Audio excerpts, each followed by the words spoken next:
Una kong nakilala ang gem hunter na si David noong kasagsagan ng pandemya.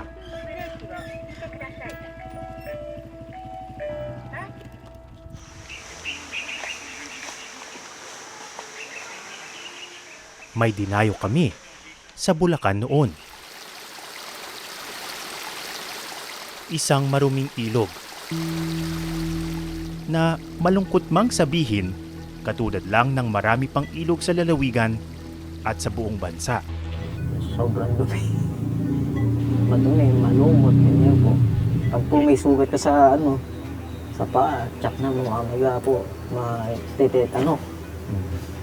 Ganun po siya. Kasi may pigiri po sa taas yun. Kwento ng mga taga rito, tapunan din ng ilog ng dumi ng manok at kemikal galing sa gamit na battery ng sasakyan. Sobrang baho po. May mga patay na hayop na nakalutang. May mga bubog din, ganyan. Tsaka meron din po doon linta. Hindi ko lang po sinabi agad.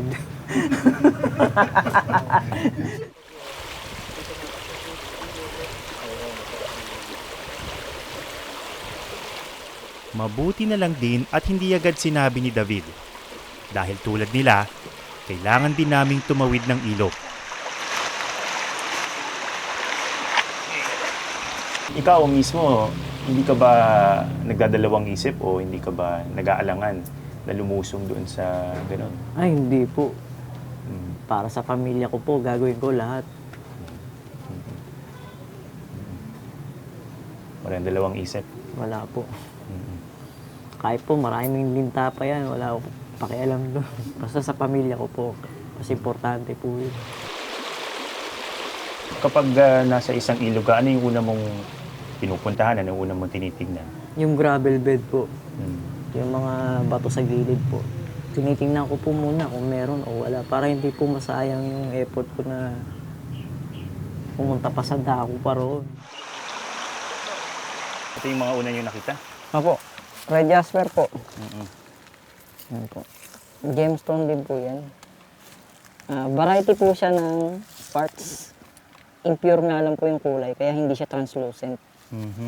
Opo. Yung kasing chalcedony, variety din ng quartz yun. Okay. Ito po, titingnan po natin kung maganda yung pattern sa loob. Ayun, ang ganda nga. Yan. Yan po ngayon yung Ito, halimbawa po ito, yung natanggal na to, iuwi ko na po ito.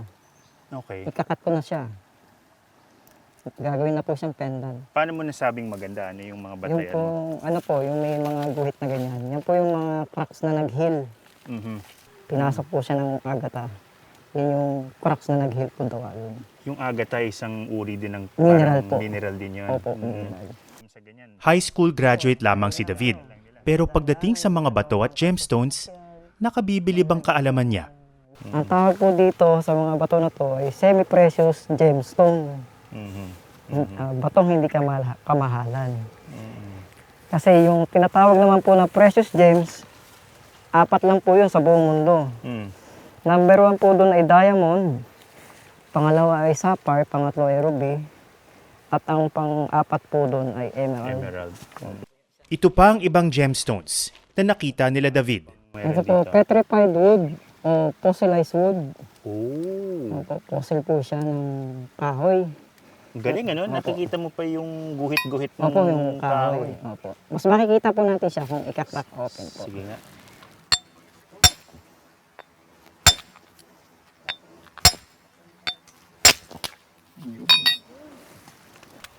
Pinong-pino na siya, no? Parang, kumbaga bato na talaga siya. Opo, bato na po siya talaga. Ang edad po nito, nasa 150 to 200 million years old po. Wow.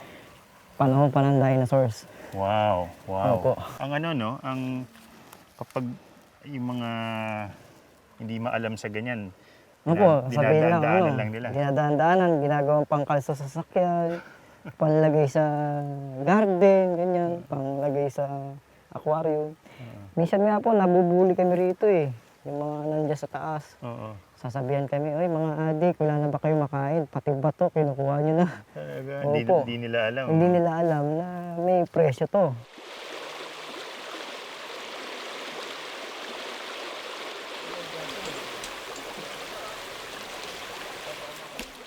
dito, sa gilid tayo makakandaan. May mga patakaran ding kailangang sundin ang mga gem hunter.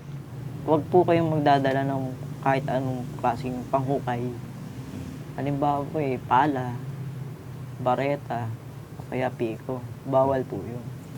Tapos, bawal din manguha sa mga protected areas, mga national parks, ganyan, mga kuweba, ganyan.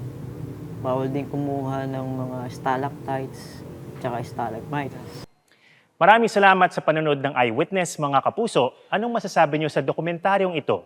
I-comment na yan at mag-subscribe sa YouTube channel ng GMA Public Affairs.